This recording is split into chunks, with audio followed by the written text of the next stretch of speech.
वो सिर्फ फिलअप कर दी जाए, तो भी हम लोग जो अभी केसेस पेंडिंग है और जो नए फाइल होंगे वो एक समय सीमा में उसको उसका जजमेंट दिया जा सकता है। ऐसा शैलेश भाई का एक स्ट्रॉन्ग मत है, वो उस पर काफ़ी गहराई से रिसर्च कर रहे हैं। मैं भी उस पर थोड़ा बहुत कभी कभी देखता है। मैं अभी जो आपसे कहूँगा मैं ये कहना चाहूँगा कि जो एग्जिस्टिंग फ्रेमवर्क है उसमें हम लोग किस तरह से जस्टिस को थोड़ा सा जल्दी फास्ट कर सकते हैं। मैं खाली उस पर थोड़ी सी लाइट प्रकाश डालने की कोशिश करूँगा। जैसे 138 के केसेस, उसके पहले कमिंग बिफोर टू 138 केसेस, मैं ये कहना चाहता हूँ कि जो कोई आदमी कोर्ट में जाता है ऐसा जरूरी नहीं है कि वो ईमानदार आदमी है। हम लोग ने ये देखा है कि judicial process is grossly misused and abused. उसका लेटेस्ट एग्जांपल हमने रिसेंटली देखा कि एक सॉफ्टवेयर इंजीनियर ने सुसाइड कमिट किया बेंगलुरु में। उसकी फैमिली और उसके अगेंस्ट में 9 केसेस फाइल हुए थे। तो this system is so vulnerable to misuse. उसको किस तरह से हम लोग, क्योंकि आखिर वो भी एक केस है जुडिशियरी के लिए, अगर हम लोग जो फ्रिविलियस केसेस हैं उसको कम कर सके किसी भी तरह से, तो ये एक बहुत बड़ा अचीवमेंट होगा अपने आप में। वो कैसे कम हो सकता है? तो लीगल नजरिया उसका ये है कि जो आदमी कोर्ट में आता है उसको अपना केस बहुत क्लियरली रखना चाहिए, रखना पड़ेगा। उसको लीगल लैंग्वेज में बोलते हैं कॉज ऑफ एक्शन, और एक और लीगल लैंग्वेज में उसको बोलते हैं pleading of jurisdictional facts.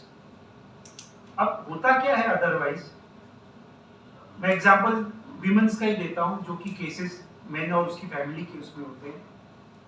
Husband को रिस्पोंडेंट बनाया, उसके पेरेंट्स को बनाया, उसके ब्रदर्स को बनाया, सिस्टर्स को बनाया, और एलिगेशंस कैसे लगते हैं? Respondents has done this, respondents has done this, respondents has. जो एलिगेशंस होते हैं वो क्वा रिस्पोंडेंट 1 2 3 4 5 ऐसे नहीं होते, एक ब्लैंकेट स्वीपिंग एलिगेशंस होते हैं। सो कोर्ट को ये एनफोर्स करना होगा कि जो भी एलिगेशंस लगते हैं कोई भी प्लीडिंग्स में, जो आदमी जब कोर्ट में आता है तो वो 1 2 3 4 सबके अगेंस्ट में सेपरेटली क्लियरली प्लीड करे कि इसका ये गुनाह है, इसने ये किया है, इसके लिए ये जिम्मेदार है। अदरवाइज वेग एलिगेशंस पे नोटिस इशू हो जाती है, समन्स इशू हो जाते हैं और केस भी चलता रहता है। जब कोर्ट ये एनफोर्स करना चालू करेगा कि भाई आपको एकदम क्लियरली लिखना है कि 1 के अगेंस्ट में आपका क्या कहना है, 2 के अगेंस्ट में क्या कहना है, 3 के अगेंस्ट में, जिनको आपने पार्टी बनाया है, ये स्ट्रिक्टली एनफोर्स होना चाहिए। Jurisdictional facts must be clearly unambiguously pleaded. मैं कहता हूं 50% केसेस तो वहीं खत्म हो जाएंगे। मतलब मैं 15 साल से प्रैक्टिस कर रहा हूं, मैंने ये नोटिस किया है कि 70 से 80% केसेस तो बोगस फाइल होते हैं कोर्ट्स में। शायद ये फिगर ज्यादा भी हो सकती है, मगर मेरा नजरिया ये है कि बोगस केसेस तो रैम्पेंट फाइल है। सिविल मैटर्स और क्रिमिनल मैटर्स में इसको इंग्रेडिएंट्स ऑफ द ऑफेंस बोलते हैं। तो जब कोर्ट समन्स इश्यू करता है, मैं आपको बेस्ट एग्जांपल देता हूं 138 मैटर्स का। 138 मैटर्स में क्या होता है, कंपनी अगर अक्यूज्ड है तो उनके डायरेक्टर्स को इनवेरिएबली अक्यूज बना दिया जाता है। मगर लॉ ये है कि being a director, merely a director, he cannot be arraigned as an accused person. He must be involved in the day-to-day affairs of the business, then only he can be arraigned as an accused person.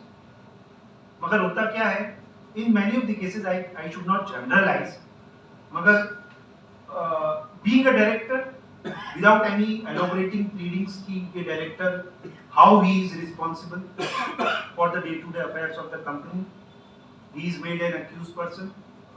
फिर वो director division में जाता है, high court में जाता है, supreme Court जाता है, and this is how the cases grows, frivolous cases. So ये इसको यहाँ रोकना जरूरी है केसेस को, कि भाई यू मस्ट क्लियरली प्लीड कि भाई आपका केस क्या है। ये मिसयूज रुकना बहुत जरूरी है कोर्ट्स में।